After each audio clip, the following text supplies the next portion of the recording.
Alrighty guys, another sleepless night, couldn't sleep, figured I'd let the wife sleep. I'm actually feeling a little bit better today. Haven't passed any stones in a few days, and I was coming down with the crud, and I got a pretty healthy over-the-counter remedy that I've been hitting hard so I can try to be all better for Sawfest. It worked. I wish these were a little sharper. I think this was a pretty well used tool. I might look in to see if I can get replacement cutters, or maybe I can find out where I can get these new. But I don't think I'm going to offer doing pistons for people because I literally had to move the bore of the wrist pin about a half a thou at a time. And I took it from this size wrist pin to this size, which is a lot. I mean, but I got the wrist pin fitting just perfect. When it goes in, it won't. Yeah, I can tip the piston up and hold it up on its side, and it won't fall out.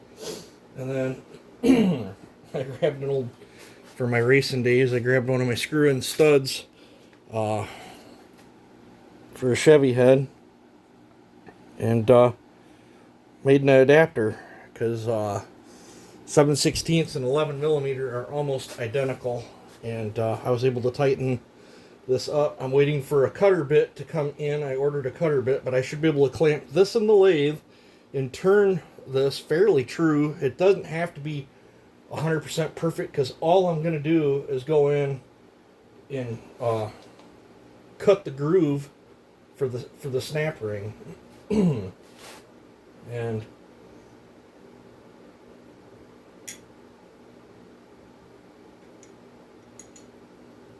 I'm going to have to shorten the Echo wrist pin. So there's more work. These things are harder than the hubs of bejesus, but yeah,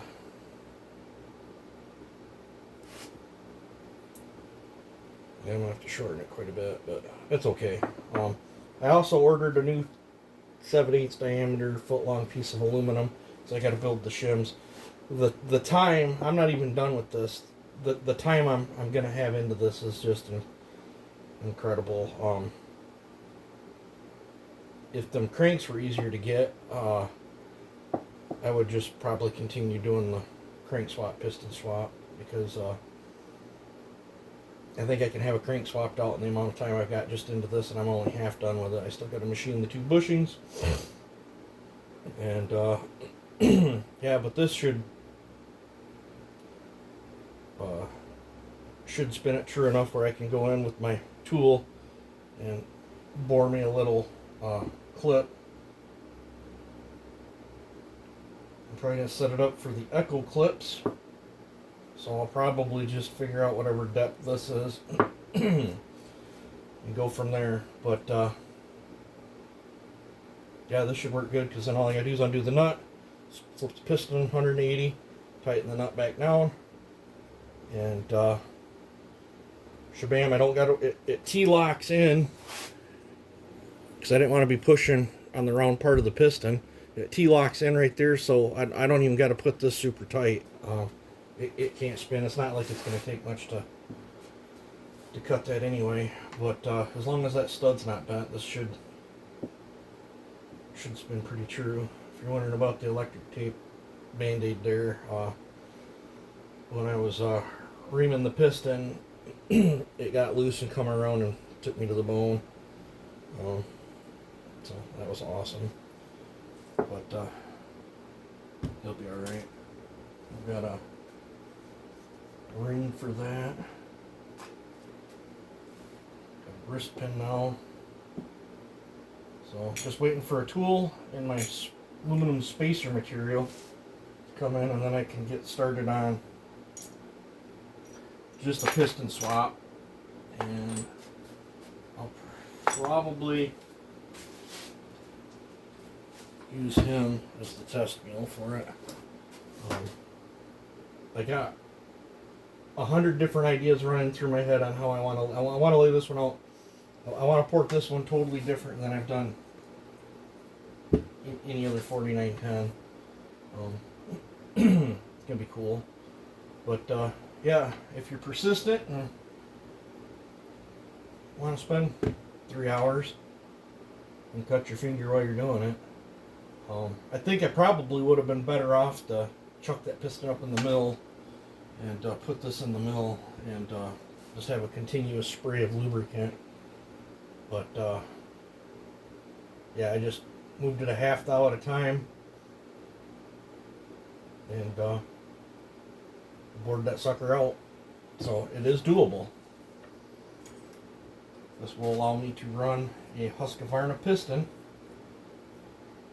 in a 4910, and I can get these pistons way lighter than I can the factory piston, and it really lets me get creative with the ports. And I'm going to try to get creative with this one. So let me know what you think. I think later today I need to get some practice transitions in. I think I'm going to take my barn chain off, my black one that I plan on racing at Sawfest. I'm torn. This thing runs like a scalded dog. My other orange one down there runs like a scalded dog, and so does that black one. Well, and so does the Shin. But I got the most work into that black one. I think I want to race it. You know, it is what it is. I'm not going to do good there anyway. But I think I'll dig out. Thought I had one dug out. Yeah, I do right here. I got an 18-inch bar over here. And then I'll grab one of my chains and I'll slack the same grind that's on this one for practicing. Because that the load that is putting on that saw feels really close to the load of the chain that I'm going to be racing, so it'll be good for practice. I don't think it's quite as fast as the chain I'll be racing. I don't know why I haven't timed them, but how the saw loads. So I think for one I need to get a little more runtime on that black one because it's ain't got squat for runtime. At the same time, I'm scared my spacers are going to blow apart and the black one's going to blow up too. But I guess if we grenade the black one practicing with it, I can race one of the other two. It's not the end of the world. And then if I grenade that one, then I'll go back into that one and dive in harder and try more things on that one. But I'm going to call this a video. I'm going to go take some more decongestant because that stuff's in my lungs. But I am, overall, I am feeling a little better. I don't have as much pain in my side today, so I don't know if that 7mm stone has stopped or if it broke up and might have been the chiblets I passed out the other day. I don't know. But for no sleep, I feel pretty decent today. Way better than I have the last 2-3 days. So. But you guys take it easy. Have a good one. Let me know what you think of that piston. You guys have a good one.